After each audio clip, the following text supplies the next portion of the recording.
Opa, nós já vimos que a França está em decadência, né? O rei é fraco, o rei não sabe do que fazer, o rei se vê numa crise inexpressivelmente absurda, né? De uma maneira tão catastrófica que o rei não faz ideia. Ele tá lá pensando no trono, pensa, pensa, pensa, que nem o ursinho Pooh, né? Mas ele não tem a menor ideia do que ele vai fazer, né? Os ministros dele vão dar a seguinte sugestão: cara, taxa o clero e a nobreza, velho. Pô, o clero e a nobreza são os que mais gastam, eles não pagam impostos, né? Então, vamos fazer. Eles que são os principais responsáveis pela crise, vamos taxar eles, né? E a gente vai ter então uma revolta aristocrática. O clero e a nobreza vão se revoltar. O primeiro e o segundo estado não aceitam pagar impostos, porque eles são o primeiro e o segundo estado. Eles não devem pagar impostos, porque eles têm essa característica de serem divinos, né? Eles têm essa origem divina. Eles não podem pagar os impostos, né? White man and girl problems, né? Eles estão aí fazendo doce, né?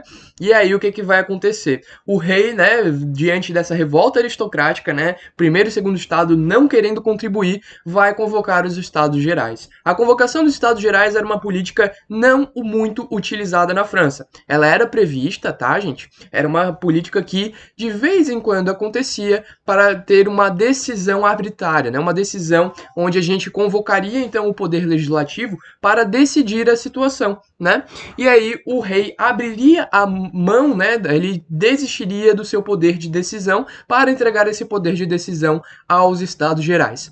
O primeiro estado geral, obviamente, era o estado do clero, né? Componentes do clero. O segundo estado geral era composto por componentes nobres, né?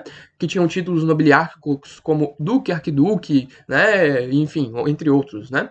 E a gente tem aí também o terceiro estado composto pela burguesia e o povão, né? O povão não tinha, a burguesia ela era mais, né, beneficiada, né, nesses estados gerais, beleza? O que que vai acontecer? Cada um possui um voto, né? Na verdade é uma composição um pouco rude, né? Porque o terceiro estado ele possui mais de 500, né, pessoas, mas essas 500 pessoas representam apenas um voto, né? Enquanto que o primeiro e o segundo estado possuem 200 cada um por aí, né? E ambos possuem também um voto, né? Então, no fim das contas, se nós formos considerar os votos e não, né, a representação desses votos, né? Se nós formos considerar por cabeça, né, por quantidade de pessoas que votaram, o terceiro estado sempre venceria. Mas aí, na situação da França, né, a gente tinha aí 1 mais 1 igual a 2, né? Então, nobreza e clero votavam em conjunto e sempre venciam, né, o terceiro estado. O terceiro estado vai ficar pé da vida, né? Porque ele vai vencer nessa decisão, né?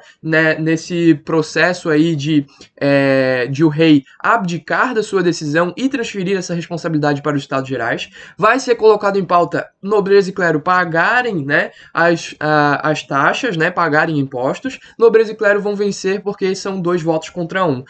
O terceiro estado vai ficar tão puto, mas tão puto que eles vão sair da sala de reuniões, né? Eles vão se separar, eles vão invadir a sala de bocha do rei, a sala de jogos. Bocha é um jogo, né? É um jogo patético. Se tu for ver, minha opinião, tá, gente? Tem gente aí que deve gostar de bocha, mas pesquisa aí o que é bocha, né? É um jogo, na minha opinião, um tanto quanto assim, tedioso, né? Para não dizer outra coisa.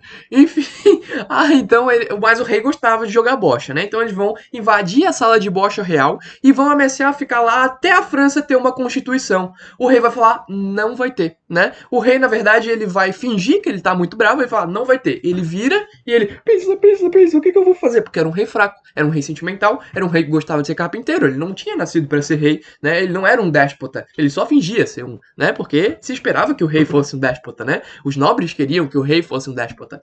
Então o que a gente vai ter? O rei sem solução, né? Mas enquanto isso, né, a gente vai ter na sala de bocha a formação da Assembleia Nacional Constituinte, né? O próprio terceiro estado vai se organizar para fazer uma constituição, né? Passando por cima das decisões reais. Alguns membros do clero e da nobreza vão se juntar, né, com medo de sobrar para eles, né, vão se juntar para formar essa constituinte. Né? E o principal objetivo dessa constituição seria limitar o poder do rei, né? Fazer o clero e a nobreza pagarem suas devidas taxas, né? trazer aí uma solução econômica e uma solução política para a França, beleza? O que vai acontecer é que, enquanto isso, né, no território francês, né, as notícias espalham rápido, o povo descobre que a gente está tendo uma revolta não constitucional, né, mas que foi proclamada a Constituinte em 1789, né, em 1789 a gente forma a Assembleia Constituinte e o povo começa a sair nas ruas.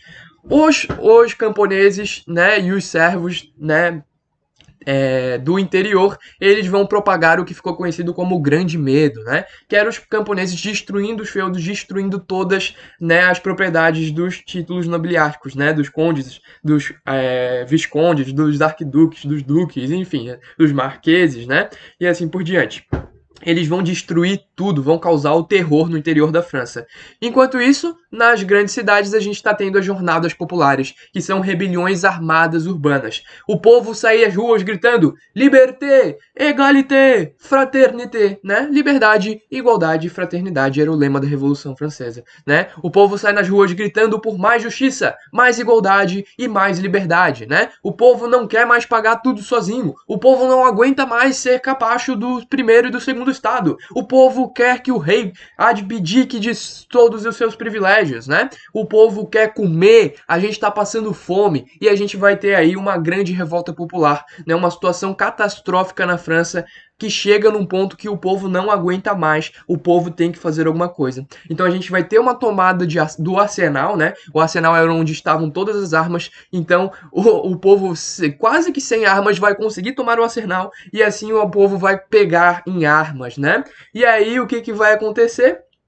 A gente tem aí, né, a situação de que a queda da Bastilha, né? E aí, com a queda da Bastilha em 9 de julho de 1789, né? A Bastilha, para quem não sabe, a Bastilha era onde o rei mandava os seus opositores, né? Então, mesmo sem julgar, o rei mandava para a Bastilha. Era uma prisão, tá, gente? E em 1789, 9 de julho de 1789, a gente tem a queda da Bastilha, que esse é o grande símbolo que dá o fim à Idade Moderna, né? Em meio à Revolução Francesa, nós temos aí a queda da Bastilha, que foi, então, o marco para termos então o início da Idade Contemporânea. Oh, que maravilha! Idade Contemporânea. Essa Idade Contemporânea que é a idade em que estamos, né? Ela aqui, no momento, né? Ela vai de 1789 até o momento que você está assistindo essa aula, né? Neste exato momento que você está respirando, você está na Idade Contemporânea. Parabéns, né? Talvez no futuro nesse momento que nós estamos agora, né? A gente esteja em um período que a gente não conhece, né? Porque naquela época, quando o povo que tomou a Bastilha, eles não sabiam que estavam iniciando uma nova idade, né? Um novo período histórico, né? Isso daí nunca fica claro, né? Isso daí nunca é delimitado pelas próprias pessoas que estão fazendo os movimentos, né? Mas isso é delimitado depois, né? Quando os historiadores vão fazer os estudos e as periodizações, tá, gente? O que vai acontecer é que o rei, ele tá muito assustado, né? Chegam as notícias pelo seu ministro principal, o ministro chega assim pro rei, rei, olha só, eles tomaram o arsenal. Daí o rei olha, o quê? Tomaram o arsenal? É, tomaram o arsenal. E o que vamos fazer? Né, o rei todo assustado, pensa, o que eu faço? E aí o ministro, né, ele sai, né, porque, não quero, resolve aí, meu querido, tu que vai se ferrar, eu não. E aí o ministro, né, ele volta depois, rei, olha só, se liga numa coisa aqui, ó, aconteceu um probleminha aí, o que aconteceu? Tomaram a Bastilha.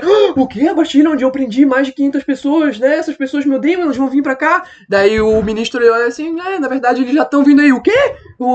Eles já estão vindo para cá? Sim, eles estão vindo aí, ó. Se tu olhar na janela, tá vindo todo mundo. E aí o rei vai olhar, que cena de filme, né? O rei olha pela janela, tá o povo lá com foice, com arma, vamos matar o rei, vamos lá pegar o rei, né? E aí o rei fica, meu Deus do céu, tô ferrado. É uma revolta? O rei pergunta pro ministro, e o ministro fala, não, é uma revolução. Oh, caraca, né? A frase clássica da Revolução Francesa, né? E aí o rei desesperado pensa, eles vão me matar, o que eu faço? E aí o rei vai lá na sala de Bosch, onde estava a Constituinte, né? E ele fala, tá bom, eu aceito a Constituição. E assim o rei, né, não vai ser morto, não vai ser deposto, ele vai, né, aceitar a Constituição.